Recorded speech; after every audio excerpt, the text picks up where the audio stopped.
that you call yours, people can do what has been done to our children in West Cameroon.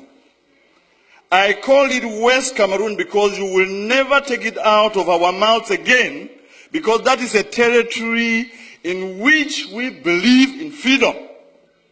To go out on the street and demonstrate is a basic right for us. And that is why we are saying that there are two Cameroons that came together.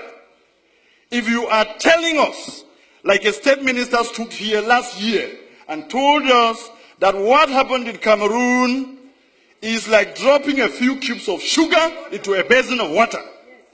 Who is the sugar and who is the water?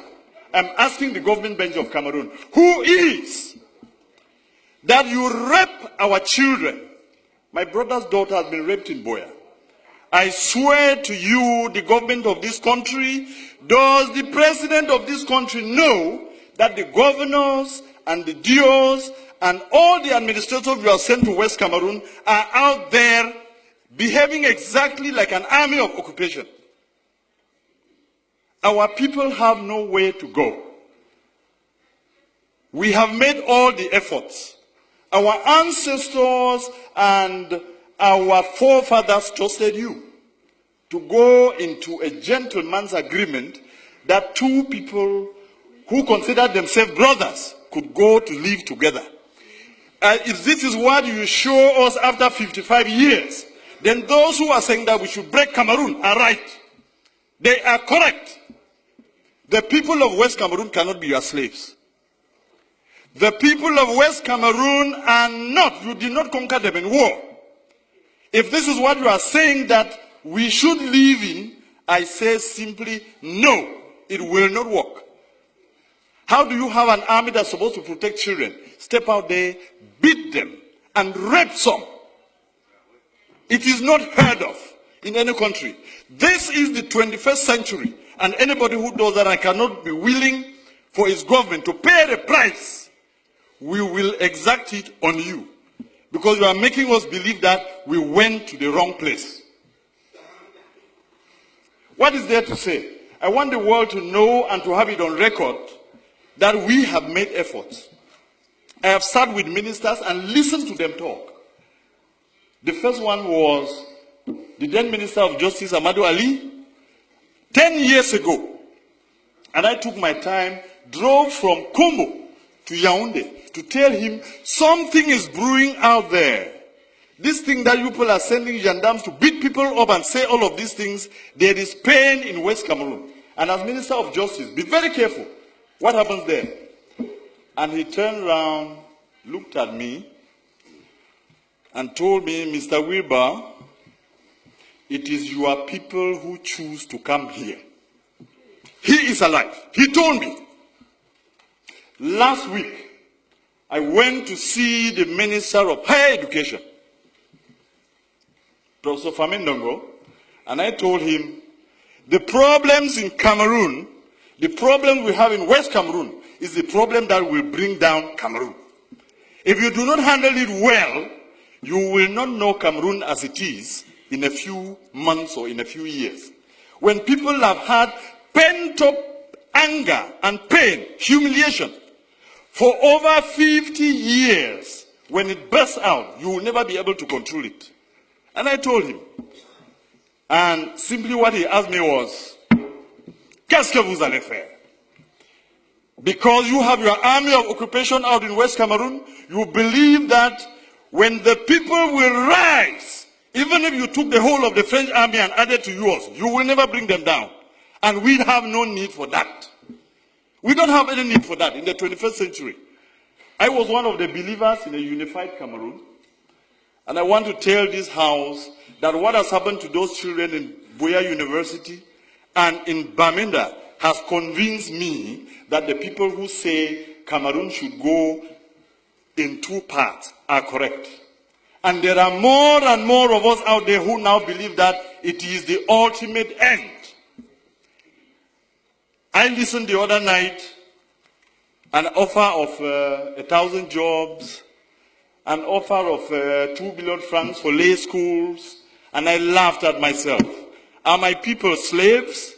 So you now take them to be your dogs. that you can beat and wound and maim, break their bones, then throw a piece of meat for them to fight over. It has to end.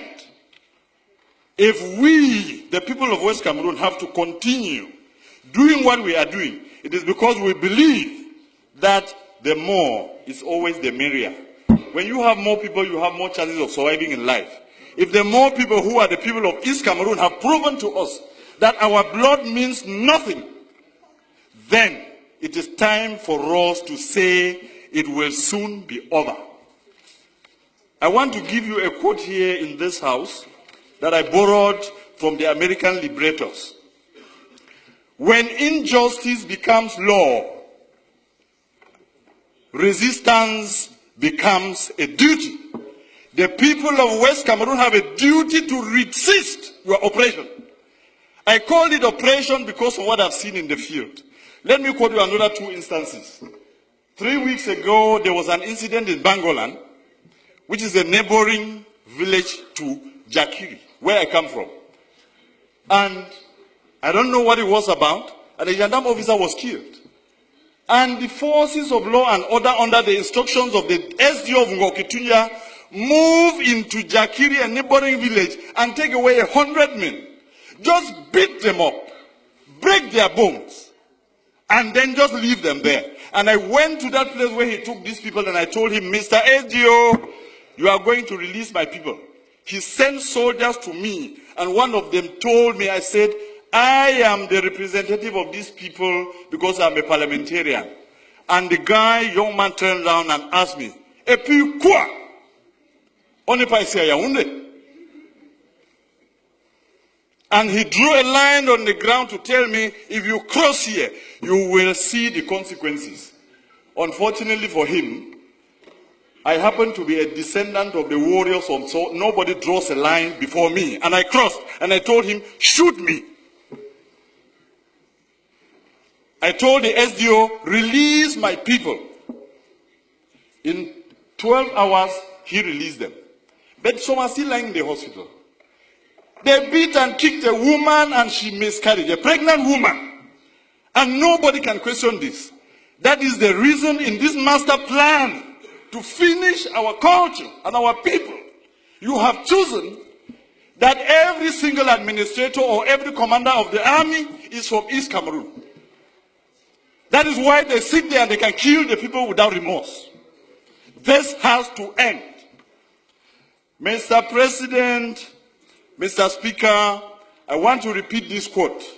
When injustice becomes law, resistance becomes a duty. We, the people of West Cameroon, will resist you, and if you want to take that territory by force, you will kill to the last man before you take it. And you can start from me today. You can start from me. It has to end. Somebody has to know that this is not how you treat a people.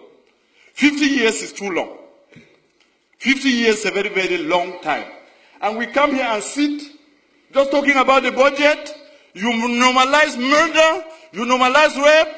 Mr. Speaker, I am sorry to tell you that this is part of the resistance. You will hear me to the end. When injustice becomes law, resistance becomes a duty. It is my duty to defend my people. You will not stop me because of lack of time. Or if you want to, you can call your brutal gendarmes to come and kill me here. I will not. I will not. I want you to hear this, Mr. Speaker, that my people are suffering, and that the cube of sugar that was defined in this house, are you just angry, Mr. Speaker, that the person you considered your slave, a slave has risen in the master's house and is asking a question? I have. Mr. Speaker, I'm telling you, this is part of my resistance, and you will hear me to the end. Bring the brutal soldiers who raped our daughters to take me out of here. I will say it to my end. I will say it to the end. There is nothing you can do to me. I'm wondering whether His Excellency the President of the Republic knows that the governors and the DOs are behaving exactly when they are posted to West Cameroon as colonial masters. When they abuse people and insult them and do all they have done, we have to resist And we have to tell you, our people will not be brought down because we came into this union as equal partners. Yes, sir. And I am done. And I am done. And we will resist.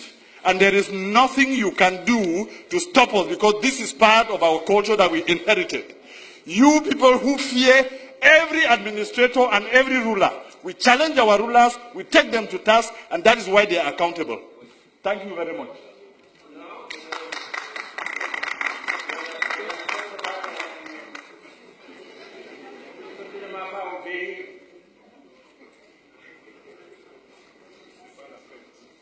Mettre sur pied un programme d'urgence de réhabilitation et de mise à niveau de toutes ces formations sanitaires victimes d'accidents.